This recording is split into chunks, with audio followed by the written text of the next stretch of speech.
Hello दोस्तों, स्वागत है आपका हमारे यूट्यूब चैनल मरीन वर्ल्ड में। दोस्तों, आज के इस वीडियो में मैं आप लोगों को बताऊंगा मैसूर के शेर टीपू सुल्तान के इतिहास के बारे में और अन्य जानकारी आप लोगों को दूंगा। दोस्तों, वीडियो में आगे बढ़ने से पहले मैं आपसे रिक्वेस्ट करना चाहता हूं कि अगर आपने अभी तक मेरा चैनल सब्सक्राइब नहीं किया है तो इसे ज़रूर सब्सक्राइब कर लीजिएगा और अगर वीडियो अच्छा लगे तो इसे शेयर ज़रूर कीजिएगा। तो चलिए दोस्तों, इस वीडियो को स्टार्ट करते हैं। मैसूर साम्राज्य के शासक टीपू सुल्तान के बहादुरी के किस्से कौन नहीं जानता। इतिहास के पन्नों में टीपू सुल्तान को मैसूर का शेर बताया गया है। टीपू सुल्तान एक कुशल, वीर और बहादुर योद्धा थे जिनमें वीरता और साहस कुट कर भरी हुई थी। टीपू सुल्तान की वीरता के आगे अंग्रेज़ों को भी घुटने टेकने पड़े थे। इसके अलावा वे एक बेहद प्रशंसनीय रणनीतिकार भी थे। अपनी रणनीति से ही टीपू सुल्तान हमेशा अपने अधीन प्रदेशों को जीतने की कोशिश करते रहते थे। अंग्रेज़ों के खिलाफ कई लड़ाइयों में वीर योद्धा टीपू सुल्तान का अहम योगदान रहा है। इसके अलावा टीपू सुल्तान को अंग्रेज़ों के खिलाफ लड़ाई में भारत के पहले स्वतंत्रता सेनानी के रूप में भी जाना जाता है। तो आइए जानते हैं मैसूर साम्राज्य के बहादुर योद्धा टीपू सुल्तान के बारे में। पहले हम इनके बारे में संक्षिप्त में जान लेते हैं। इनका पूरा नाम था सुल्तान सईद वालसारी फ़तेह अली खान बहादुर साहब टीपू, जिसे कि हम संक्षिप्त में टीपू सुल्तान कहते हैं। और इनका जन्म हुआ था 1 दिसंबर 1750 को और इनका जन्म स्थान है देवनाहल्ली, बेंगलोर, जो कि कर्नाटक राज्य में है वर्तमान में। और इनकी माता का नाम था फातिमा फ़खरुन्निसा और इनके पिता का नाम था हैदर अली और इनकी पत्नियों का नाम था खादिजा जमान बेगम, सिंधु सुल्तान इत्यादि। और इनका धर्म था इस्लाम, यानी और ये सुन्नी इस्लाम पंथ से थे। और इन्हें अरबी, उर्दू, कन्नड़, हिंदी और फारसी भाषा का अच्छा ज्ञान था। और इनकी राजधानी थी श्रीरंगपट्टनम में और इनकी कुल संतानें थीं 15। और इन्हें युद्ध में अग्निबाण का उपयोग करने वाले प्रथम भारतीय शासक के रूप में जाना जाता है और इन्हें मैसूर के शासक के रूप में भी जाना जाता है। और इनकी मृत्यु हुई थी 4 मई 1799 को। अब हम टीपू सुल्तान के इतिहास के बारे में विस्तार से जान लेते हैं। बहादुर और योग्य शासक टीपू सुल्तान ने मैंगलोर की संधि, जो कि द्वितीय एंग्लो मैसूर युद्ध को ख़त्म करने के लिए की थी, इसमें उन्होंने ब्रिटिश ईस्ट इंडिया कंपनी के साथ मिलकर हस्ताक्षर किए थे। इसके साथ ही आपको बता दें कि यह भारत का ऐतिहासिक मौका था जब किसी भारतीय वीर शासक ने अंग्रेज़ों पर हुकूमत की थी। कुशल और वीर योद्धा टीपू सुल्तान ने अपने पिता हैदर अली की मौत के बाद मैसूर का राजपाट संभाला और अपने शासनकाल में कई बदलाव लाकर कई प्रदेशों को जीता। इसके साथ ही योग्य शासक टीपू सुल्तान ने लोहे से बने मैसूरियन रॉकेट का भी विस्तार किया। वहीं टीपू सुल्तान के कई रॉकेटों के सामने कई सालों तक भारत में हुकूमत करने वाली अंग्रेजी सेना भी थर्राती थी। टीपू सुल्तान ने युद्ध के मैदान में पहली बार रॉकेट का इस्तेमाल किया था, जिसके बाद टीपू सुल्तान के इस हथियार ने भविष्य को नई संभावनाएं दी थीं और कल्पना की एक नई उड़ान दी। वहीं इससे आप टीपू सुल्तान के भविष्य को लेकर दूरदर्शिता का अंदाज़ा लगा सकते हैं। आपको बता दें कि टीपू सुल्तान की रॉकेट टेक्नोलॉजी के बारे में पूर्व राष्ट्रपति स्वर्गीय एपीजे अब्दुल कलाम ने अपनी पुस्तक अग्नि की उड़ान में भी जिक्र किया था। फिलहाल टीपू सुल्तान ने इस तरह अपने बेहतरीन हथियारों का इस्तेमाल कर कई युद्धों में तारीफ़ काबिल प्रदर्शन कर जीत हासिल की थी। एक योग्य शासक होने के अलावा टीपू सुल्तान एक विद्वान, कुशल सेनापति और महान कवि थे, जो कि अक्सर कहते थे कि शेर की एक दिन की ज़िंदगी गीदड़ की 1000 साल से बेहतर होती है। 1 दिसंबर 1750 में बेंगलुरु के देवनाहल्ली में जन्मे टीपू सुल्तान का नाम टीपू सुल्तान आरकोट के औलिया टीपू मस्तान के नाम पर रखा गया था। टीपू सुल्तान को उनके दादाजी फ़तेह मोहम्मद के नाम पर फ़तेह अली भी कहा जाता था। वहीं इस तरह टीपू सुल्तान का पूरा नाम सुल्तान सईद वालसारी फ़तेह अली खान बहादुर शाह टीपू था। टीपू सुल्तान के पिता का नाम हैदर अली था, जो कि दक्षिण भारत में मैसूर के साम्राज्य के एक काबिल और सैन्य अधिकारी थे। इनकी माता का नाम फातिमा फ़खरुन्निसा था और टीपू सुल्तान इन दोनों के बड़े पुत्र थे। उनके पिता हैदर अली साल 1761 में अपनी बुद्धिमत्ता और कुशलता के बल पर मैसूर साम्राज्य के वास्तविक शासक के रूप में सत्ता पर काबिज हुए और उन्होंने अपने कौशल और योग्यता के बल पर अपने रुतबे से मैसूर राज्य में सालों तक शासन किया। वहीं उनके पिता की 1782 में मौत के बाद टीपू सुल्तान ने मैसूर साम्राज्य का राज सिंहासन संभाला। वहीं उनका विवाह सिंधु सुल्तान से किया गया था। हालांकि इसके बाद उन्होंने कई और भी शादियां की। उनके अपनी अलग अलग बेगमों से कई बच्चे भी हुए। अब हम टीपू सुल्तान की शिक्षा के बारे में जान लेते हैं। टीपू सुल्तान के पिता हैदर अली खुद पढ़े लिखे नहीं थे, लेकिन उन्होंने टीपू सुल्तान को वीर और कुशल योद्धा बनाने पर खास ध्यान दिया था। यहाँ तक कि हैदर अली ने टीपू की शिक्षा के लिए योग्य शिक्षकों की नियुक्ति भी की थी।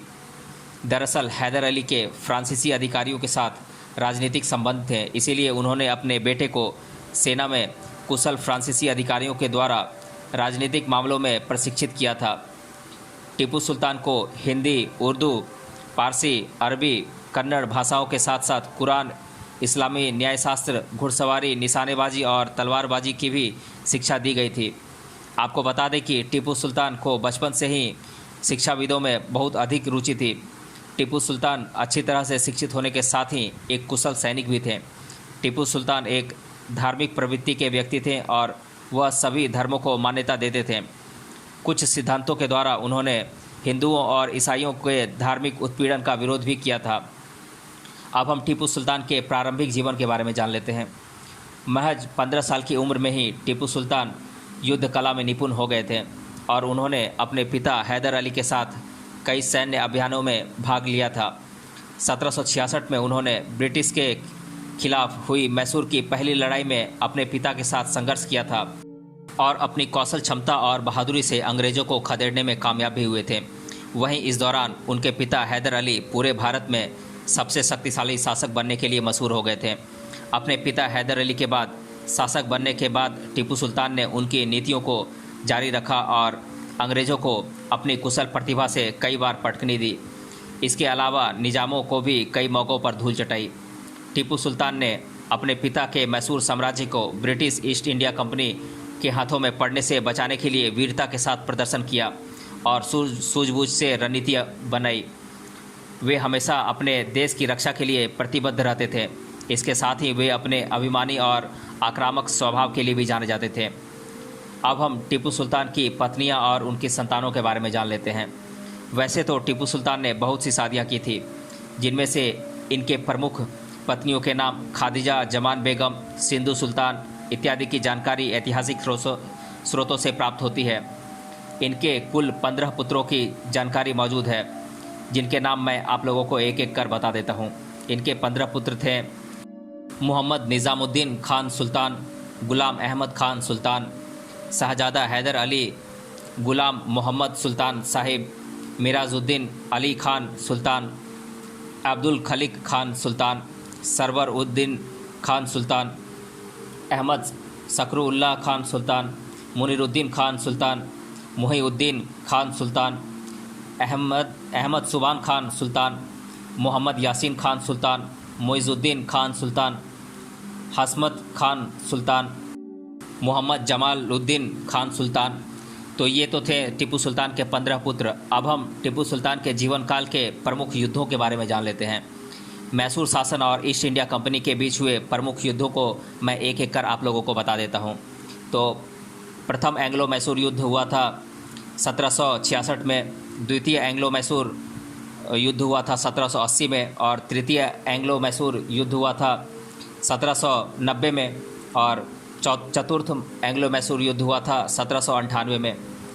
अब मैं आप लोगों को मराठा साम्राज्य और मैसूर शासन के बीच हुए प्रमुख युद्धों के बारे में बता देता हूँ।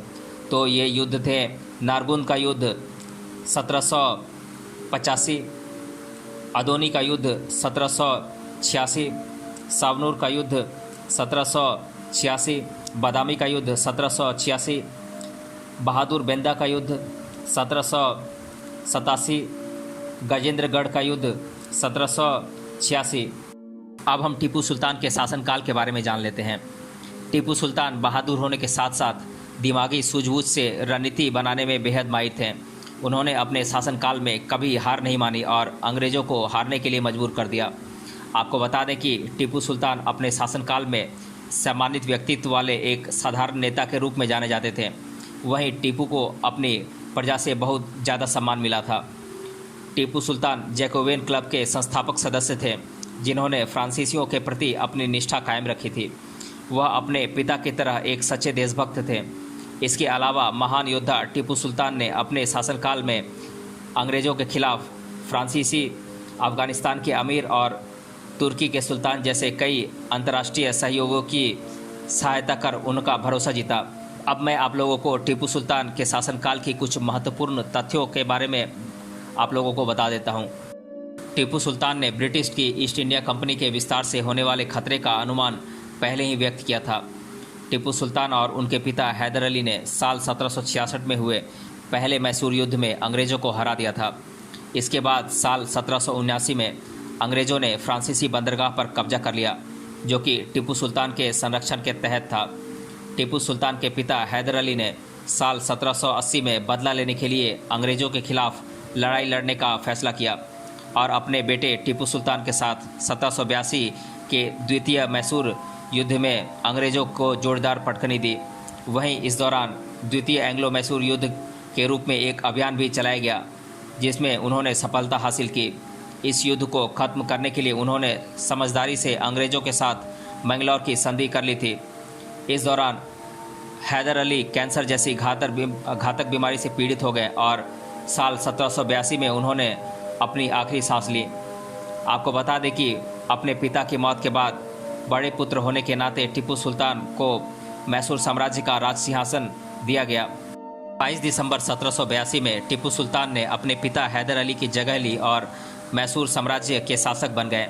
राजपाट संभालने के बाद टीपू सुल्तान ने अपने शासन में कई महत्वपूर्ण बदलाव किए और अंग्रेज़ों के खिलाफ मराठों और मुग़लों के साथ गठबंधन कर कई सैन्य रणनीतियों पर काम किया।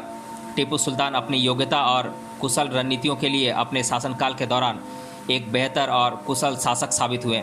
आपको बता दें कि जब टीपू सुल्तान मैसूर साम्राज्य को संभाल रहे थे तो उन्होंने अपनी हर एक जिम्मेदारी को बेहतर तरीके से निभाया।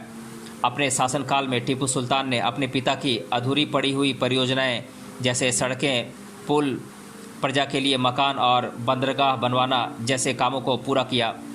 इसके अलावा रॉकेट टेक्नोलॉजी से उन्होंने न सिर्फ कई सैन्य परिवर्तन किए बल्कि खुद का दूरदर्शी होने का प्रमाण भी दिया। युद्ध में सबसे पहले टीपू सुल्तान ने रॉकेटों का इस्तेमाल किया था ताकि इस प्रभावशाली हथियार से शत्रुओं को पराजित किया जा सके। साहसी योद्धा के रूप में टीपू सुल्तान की ख्याति दूर दूर तक फैल चुकी थी। इसी को देखते हुए महान योद्धा ने अपने क्षेत्र का विस्तार करने की योजना बनाई। इसके साथ ही त्रावणकोर राज्य को हासिल करने का सोचा। आपको बता दें कि Travancore British east India company का एक सहयोगी राज्य था। वहीं इस राज्य को हासिल करने की लड़ाई की शुरुआत साल 1789 में हुई थी। इस तरह यहाँ से ही तीसरे एंग्लो मैसूर युद्ध की शुरुआत हुई। टीपू सुल्तान जैसे बहादुर शासक का सामना करने के लिए त्रावणकोर के महाराजा ने ईस्ट इंडिया कंपनी से मदद मांगी। इसके बाद लॉर्ड कॉर्नवालिस ने इस महान योद्धा को पराजित करने के लिए एक मजबूत सैन्य बल का निर्माण किया और हैदराबाद के निजाम के साथ गठबंधन कर लिया। इसके बाद साल 1790 में ईस्ट इंडिया कंपनी की सेना ने टीपू सुल्तान पर हमला कर दिया और जल्द ही कोयम्बतूर पर ज़्यादा से ज़्यादा नियंत्रण स्थापित कर लिया।